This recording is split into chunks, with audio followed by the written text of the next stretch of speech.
उसको यहाँ पे उनको कोई रिकॉग्निशन नहीं मिला इंडिया में, वो चले गए अमेरिका। तो अमेरिका के बाद वहाँ पे क्या सब हुआ? नहीं देखिए, ओशो का जो मेन नाम है उसका नाम है रजनीश।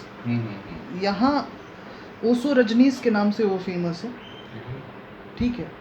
और ओशो को देखिए, अगर ओशो के बारे में आपको पढ़ना है, आप देखिए कि भारत में फिलॉसफी मतलब दर्शन के बहुत बड़े टीचर के रूप में जो है वो उभरे।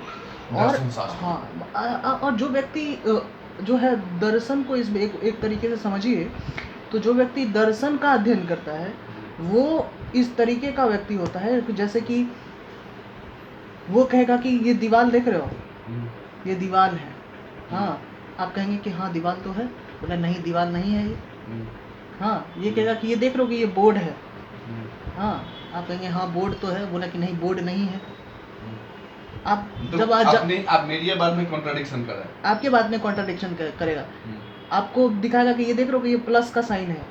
हाँ, तो दर्शन का व्यक्ति जो है आपको बताएगा कि देखो प्लस का साइन अगर तुम इसको कह रहे हो तो जरूर है कि कोई माइनस है, ठीक है।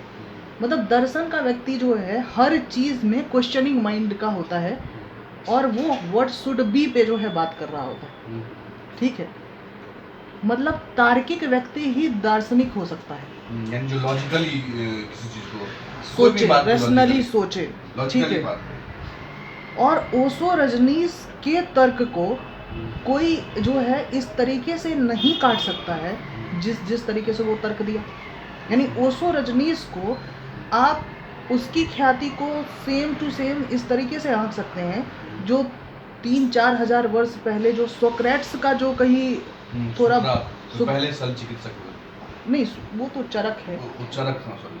तो वो सोक्रेट्स जो है जो एथेंस में हुआ, जिसका जो डिसाइपल हुआ एरिस्टोटल, प्लेटो, ये सब जब आप पॉलिटिकल साइंस सब लेंगे, हाँ, जो व्यक्ति राजनीतिक विज्ञान और अंतर्राष्ट्रीय संबंध ये सब पढ़ता है तो उसमें पढ़ना होता है। ओशो रजनीश जो है मतलब उसका तार्किक शक्ति ऐसा है जो दक्षिण में सोक्रेट्स का जो तार्किक शक्ति था उस तरीके का, ये बात समझ रहे। तो ओशो का तर्क ऐसा था कि वो कोई व्यक्ति जो है उसके तार्किक ज्ञान को जो है वो कंपेयर करने में संभव नहीं रह पाया। और ऐसा आप देखेंगे कि जब ओशो का रिकॉग्निशन हमारे यहाँ क्या है, हमारा समाज ऐसा है कि जिस समाज में वेस्ट की मान्यता अगर वेस्ट वेरीफाई कर दे, मतलब अमेरिका कह दे कि ये व्यक्ति क्वालिफाइड है, तो हम मानते हैं कि ये व्यक्ति दूसरा ये माइंडसेट बैठाया गया है।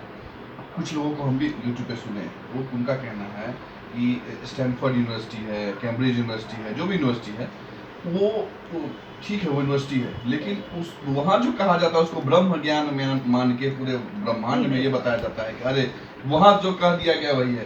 उस यूनिवर्सिटी को ऐसे बनाया गया, ऐसा नहीं। हमारा अथी जो है जवाहरलाल यूनिवर्सिटी, ये नेहरू यूनिवर्सिटी, वो भी अच्छा है, वहाँ से बहुत अच्छे लोग सब निकले।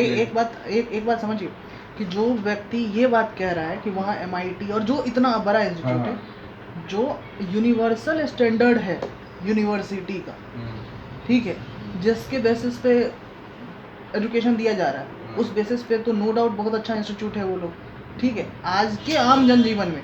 लेकिन सिर्फ ये कह देना कि हमारा ज्ञान परम ज्ञान है, इसके अलावा ज्ञान ही नहीं है, तो ये जो है अपने आप में द्वंद्व पैदा करता है, ये अपने आप में संशय पैदा करता है।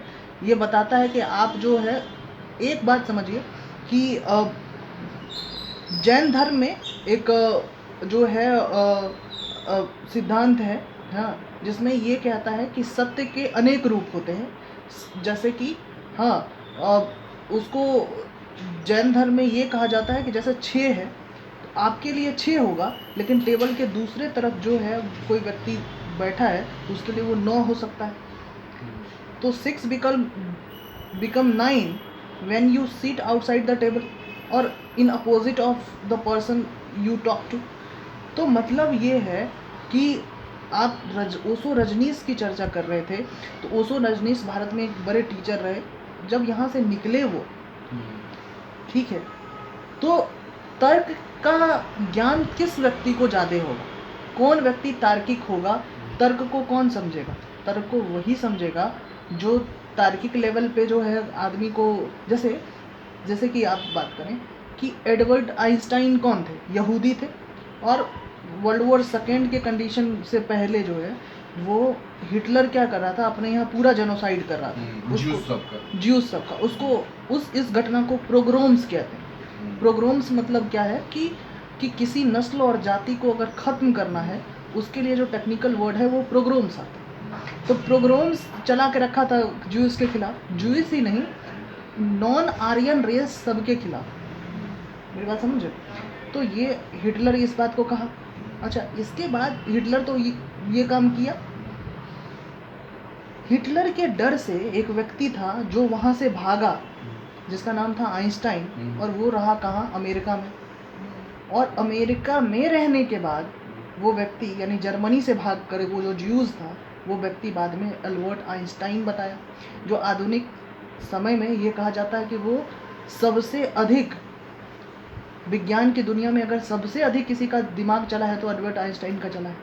तो इसका मतलब ये है कि जो तर्क है और जो वाद विवाद है वो ऐसे सोसाइटी में ही फैल सकता है जिस सोसाइटी में बहुत स्वतंत्रता हो। ठीक है, भारत जैसा समाज ओशो रजनीश के इस बात को समझा नहीं।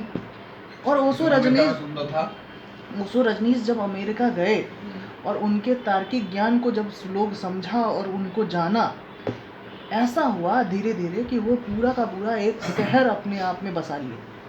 कौन? रजनीश।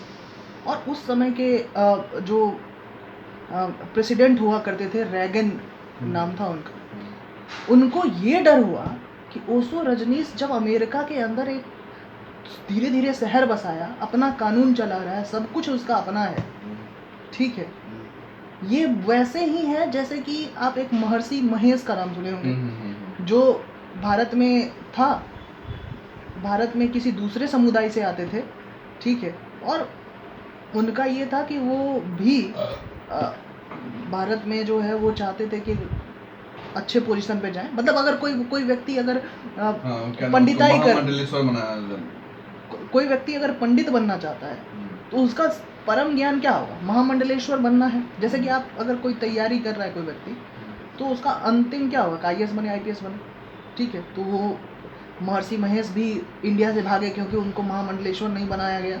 इस तरीके की दिक्कतें आई क्योंकि उनका जाति बीच में आ रहा था, भागे वहाँ से। और वो यूरोप, हाँ, मतलब उसको, हाँ, मतलब कि ब्राह्मण नहीं थे, यानी नॉन ब्राह्मण आदमी को महामंडलेश्वर जैसे बड़े पोस्ट पे अपॉइंट करना अपने आप में जो है एक समस्या पैदा करता है। यानी इसमें आपकी जाति आ रही है आपके किसी ऐसे पोस्ट को लेने में जिसके लिए आप जो है पहले से आपके दिमाग में ये चीज़ें जो है वो इंकित है। तो हुआ क्या कि ये व्यक्ति वैसे ही भागे यूरोप में, और यूरोप में जाके भी अपना एक शहर जो है वो बसा ली। और यूरोप में जब शहर बसाए तो वर्ल्ड लेवल पे संसद जो है वो बना लिए। कौन? महर्षि महेश। और उस वर्ल्ड संसद का, मतलब विश्व संसद का, ये अपने आप को अध्यक्ष मान लिए। तो आसपास की जो कंट्रीज थी, 20-30 कंट्री, वो महर्षि महेश को लेके इतने खौफ में थी कि कहीं ये व्यक्ति जो है देश की जो धारणा है उसको खत्म ना कर दे। फिजिकल बाउंड्री जो है, लोग को तार्किक लेवल पे इससे डिस्कशन कर रहा है, लोग को तर्क शक्ति से विवाद कर रहा है और इसको हरा दे रहा है। हाँ, तो ये वैसे ही कंडीशन है जैसे कि नागा अर्जुन और मिएंडर का एक कॉन्सेप्ट आता है। जब बौद्ध धर्म को आप पढ़ेंगे तो नागा अर्जुन बौद्ध में एक बहुत बड़े विद्वान हुए, और मिएंडर जो है एक बहुत यूरोप का एक बड़ा जो है बड़ा सैन्य जो है वो अधिकारी हुआ करता। हाँ, मिरेंडर। तो वो नागार्जुन जो है उसको वाद विवाद में जो है हरा दिया, तो वो फिर से बौद्ध धर्म की शरण में आ गया। तो ये ऐसे ही है कि तार्किक लेवल पे जब आप किसी को हराते हैं तो वो आपको पूरे भाव से समर्पण आपके पास दे देता है। तो धीरे धीरे महर्षि महेश का जो फॉलोइंग है इतना बढ़ा कि महर्षि महेश जो है उस पूरे एरिया में, यूरोप में, अपना करेंसी चलाने लगे। अपनी टेरिटरी एक तरीके से बना करेंसी लेते पे इन्हीं का पिक्चर बता नहीं, जिस किसी पर का भी पिक्चर हो करेंसी पे, लेकिन एक उस करेंसी का नाम दिया राम। एक राम बराबर $10 हुआ करता था, और अगर उसके उस टेरिटरी में आपको कुछ खरीदना है तो उस राम ही चलेगा। ठीक है, तो विश्व को लगा कि कहीं ये महर्षि महेश और ओशो जैसे लोग ऐसा ना हो कि विश्व को एक टोला बना दे, एक कस्बा बना दे, कंट्रीज नाम का कॉन्सेप्ट ही खत्म कर दे।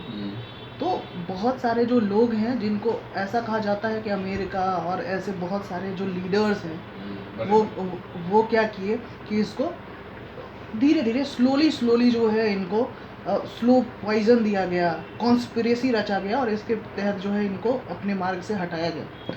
तो यही कहानी है ओशो रजनीश की। मतलब जो बहुत महान ज्ञान आपके पास होता है ना, जो हम लोगों जो डेवलपिंग कंट्रीज़ के पास, बाहर वाले को अगर चुनौती अगर आप देंगे तो वो आपको प्रघात ऐसे ही करेगा, वो आपको हटाएगा ऐसे ही।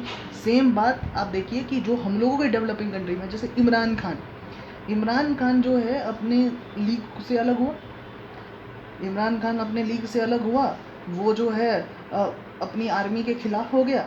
अपनी आर्मी के खिलाफ जब जैसे ही हुआ तो क्या हुआ कि इमरान खान को एकदम से हटाने की कोशिश की गई कि नहीं, कि एक सबक दिलाने का कोशिश किया गया कि भाई थोड़ा सुधर जाओ। तो मतलब ये है कि आपको उस बड़े जाइंट के खिलाफ, जैसे नहीं क्या कहता है कि आप जो एक अल्लू अर्जुन का जो मूवी आया था पुष्पा में कहता है कि किस समुद्र में उतरोगे तो बड़ी मछलियाँ खा जाएगी। वही कंडीशन है कि जब आप बड़ी मछलियों को चुनौती देंगे तो उसमें जो खत्म हुआ। लेकिन ओशो रजनीश मरने के बाद, ओशो रजनीश आज तक कोई किताब नहीं लिखे, लेकिन उनके नाम से हजारों किताब चल रहा है? ठीक है, कौन है? उस बहुत सारे लोग, उनके विचार, उनका लेक्चर जो जहाँ जहाँ हुआ, उनका संकलित रूप जो है आज सामने में आ रहा है।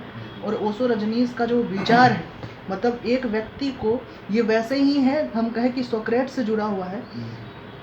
सोक्रेट्स को ये कहा गया कि सुनिए, आपके पास सोक्रेट्स को ना सोक्रेट्स अपनी जैसे सत्ता को जो है वो चुनौती दिया, सत्ता को ये कहा कि नहीं, तुम गलत कर रहे हो। मतलब ईश्वर जो है, ये जो राजा है, ये ईश्वर का रूप नहीं है। ठीक है, राजा जो है वो एकदम संपूर्ण स्वर्णिम नहीं है, नोबेल्स को हटना चाहिए, ऐसी ऐसी बातें कही गई। तो यानी जब आप सीधे सत्ता को चुनौती दिए तो सोक्रेट्स को कहा कि सुनो, इसको मृत्यु दंड दो, सोक्रेट्स को ख़त्म करो। तो सोक्रेट्स मतलब सुकरात जिसको हम लोग कहते हैं, उसको ख़त्म करो। तो सुकरात को ख़त्म करने के लिए जो है बोला कि कल तुमको जहर का प्याला पियाया जाएगा या फांसी दी जाएगी जैसे। तो सोक्रेट्स का एक चेला हुआ करता था प्लेटो। तो प्लेटो जो है पूरा व्यवस्था किया कि सोक्रेट्स को जो है, जो कि उसके गुरु थे, और उनको कहे कि सर, आपको हम छुड़ा के इस कारावास से लेके जाएंगे, आप कंट्री छोड़ दीजिए। हाँ, बस हम आपको छुड़वा देते हैं, आप कंट्री छोड़ दीजिए। हाँ, वरना सर आप मर जाएंगे तो फिर हमारे लिए क्या होगा। तो सोक्रेट्स ये कहा कि हमारे पास दो चीज़ें हैं, एक है मेरा विचार और एक है मेरा शरीर। शरीर टेम्पररी है और विचार मेरा परमानेंट है। तो टेम्पररी को क्यों चुने, हमको परमानेंट को चुनना है। ठीक है, और सोक्रेट्स जो है वो अगले दिन, उस दिन जेल के को तोड़ के भागने की व्यवस्था से छूटा, और अगले दिन जो है वो जहर का प्याला पिया और सोक्रेट्स मर गया। लेकिन आज भी उसका विचार जिंदा है। ये उसी तरीके से है, अगर आधुनिक काल में देखें तो भगत सिंह का केस है। भगत सिंह जो है वो एकदम से जब मरने पे आया तो भगत सिंह को ये कहा गया कि सुनो, एक बार अपने आप को ये कर लो, अपने आप को देख लो, सेल्फ आकलन करो कि क्या तुम गलत थे। भगत सिंह ये कहा कि हमारा जो विचार है, हाँ, भगत सिंह जो मरा ना, अंतिम पेज जो है, जिस बुक को ख़त्म कर रहा था, उस बुक का वो लास्ट पेज तक जो है, बीच ही में एक बुक को ख़त्म कर रहा था।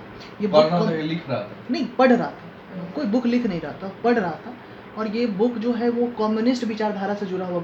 भगत सिंह को लोग समझते हैं आजकल कि नेशनलिस्ट विचारधारा से, नेशनलिस्ट विथ जो है कम्युनिस्ट विचारधारा मतलब कार्ल मार्क्स की विचारधारा को भगत सिंह हम्म। मान रहा था। और भगत सिंह जो है एक तरीके से मार्क्सिस्ट लेनिन सब का। हाँ, और वो उस बुक को पढ़ रहा था बीच में, मतलब जब फांसी का समय आया बुक को पूरा नहीं कर पाया, तो वो पेज को क्या, अब फांसी लगने वाली है, मान के चलिए कि 2 घंटे बाद फांसी लगने वाली है, तो उस किताब को जिस पन्ने तक वो पढ़ा, उस किताब को उतने पन्ने को मोड़ दिया, बोला चलो लटक जाते हैं। यानी तुम हमें मार सकते हो लेकिन हमारे विचारों को नहीं। यानी आज भी भगत सिंह जिंदा है, तो जो व्यक्ति अपने शरीर से ज़्यादा अपनी विचारधारा और आइडियोलॉजी को प्रायोरिटी देता है, वही भविष्य में जिंदा रहता है। ठीक है, तो ये चीज़ें हमको ओशो और इन सारे लोगों से महर्षि सीखना महेश, चाहिए। मतलब आप ये भगत बात सिंह। समझिए कि कितना भी कॉन्स्पिरेसी किसी के साथ हो, हाँ, आप उसको एक किसी दूसरे तरीके से हटा नहीं सकते। आप कितना भी हटाने की कोशिश करें, महात्मा गांधी क्या है, नाथूराम गॉडसे को जब जब डिफाइन करना होगा, महात्मा गांधी को आपको याद करना पड़ेगा। या उलट भी दे तो नाथूराम गॉडसे को जब भी आपको डिफाइन बताना करेगा बनना, तो गांधी जी को याद करना पड़ेगा। यानी who is Nathuram Godse, self identity तो नहीं है उसका। नहीं, उसका कुछ नहीं।